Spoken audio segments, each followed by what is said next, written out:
Welcome back mga kaadab. Ito na naman po ang inyong lingkod, si Mr. Destiny. At magbibigay na naman po tayo ng pinakamainit na update po ngayon sa social media mga kaadab. Ito yung pinaka-latest na talagang pinag-uusapan po at talagang pinagpe-piestahan sa social media mga kaadab. Yung mga bagay-bagay po na nakikita naman po natin. Gaya nga po ng ginagawa ngayon ng pamilya Paul Gerson. Po ba? Ito yung ebidensya at resibo mga kaaldab na wala po o taliwas po sa mga sinasabi ng iba.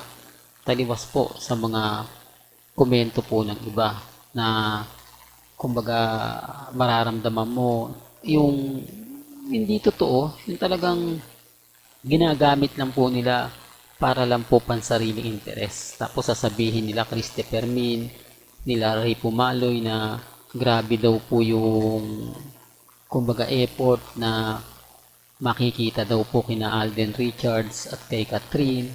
Pero ramdam na ramdam mo naman na kumbaga walang, yung tipong walang katotohanan. Talagang gumagawa lang sila ng issue para may mapag-usapan. Yung tipong halata naman po na bitter lang po sila. Halatang halata po na bawat i-anunsyo po natin, talaga naman pong apektado sila. Ganyan naman po sila ka-bitter eh. Ganyan naman po sila ka-desperado. Lalo na nga po kapag ang pinag-uusapan natin ang Aldab Nation. Apektadong-apektado po sila. The real talk to mga ka-Aldab. Kahit saan nyo tignan, kahit saan nyo anggulo, silipin, pagka pinag-uusapan ng Aldab Nation, ramdam na ramdam mo eh. Ramdam na ramdam mo yung talagang mapapaisip ka. Yung, oo nga Mr. Destiny no, bakit nga ganun? Andun si Mengay daw sa ibang bansa. Pero wala mga photos, wala mga video na makikita.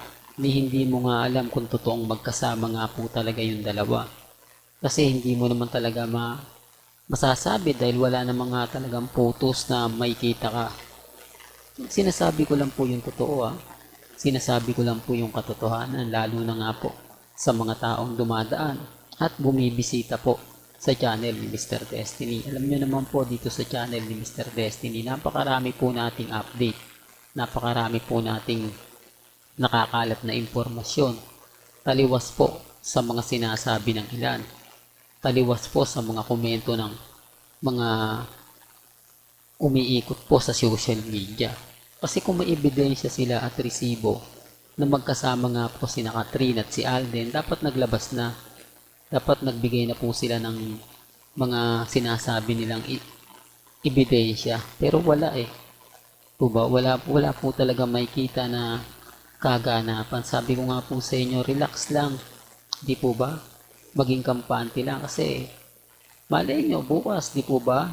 Sa makalawa eh maramdaman na natin. Malapit na naman po ang ipalabas ang pelikula nila Catherine at ni Alden. Kapag natapos naman po yan, eh back to normal na. Ang ibig kong sabihin eh back to normal na, eh mawawala na po yung mga haka-haka na lalabas. Sa ngayon, normal na lang po yung mga sinasabi nila. Normal na lang yung mga pahayag nila.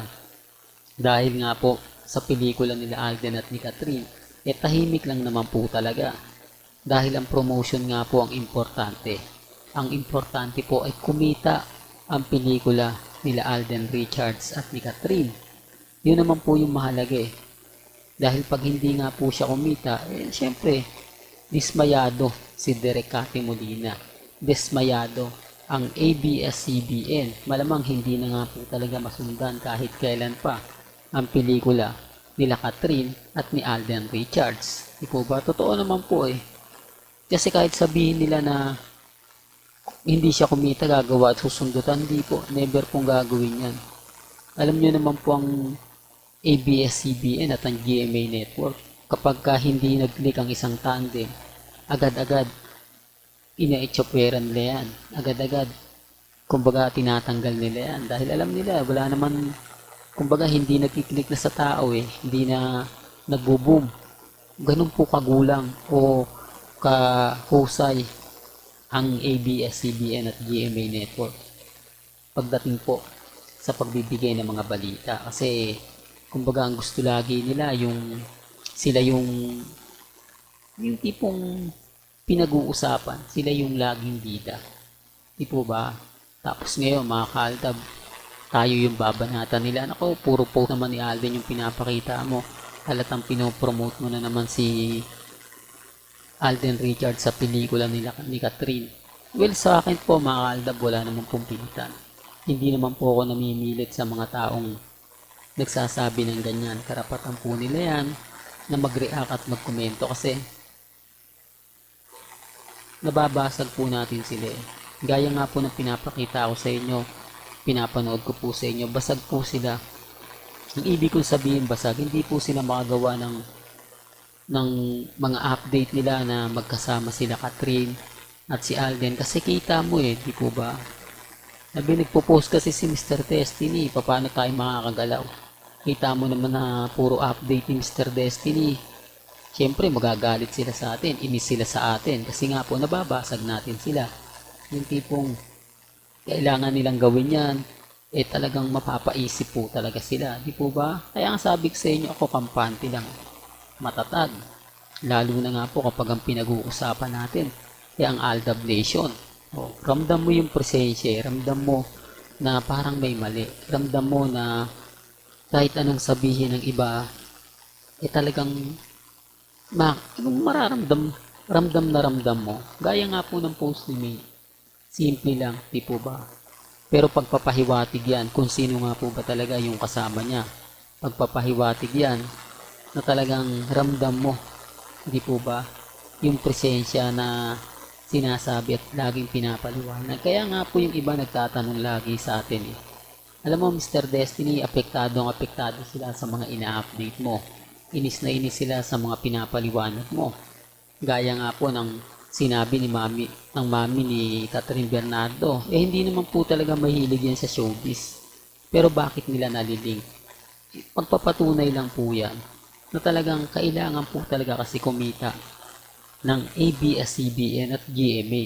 Kaya kung sino-sino na lang po yung ginagamit nila. Tapos syempre sasabayan pa ng mga ibang vlogger yan. Normal lang po yun mga kaaldab. Kaya nga sabi ko sa inyo, dito sa channel ni Mr. Destiny, maraming mga kaganapan na talagang mapapaisip po kayo. Mga kaganapang, kumbaga, ramdam na ramdam po ninyo.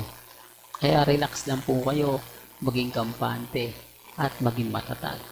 Well, hanggang dito na lang po ang ating latest updates. Kaya kung gusto nyo pa po ng pinaka-latest at sariwang update, abay lagi lang po kayong tututok dito po sa channel ni Mr. Destiny para updated po kayo sa mga latest at sa mga bagong video po na ilalabas po natin maya-maya lang. Hanggang sa muli, salamat po sa panonood at pakikinig.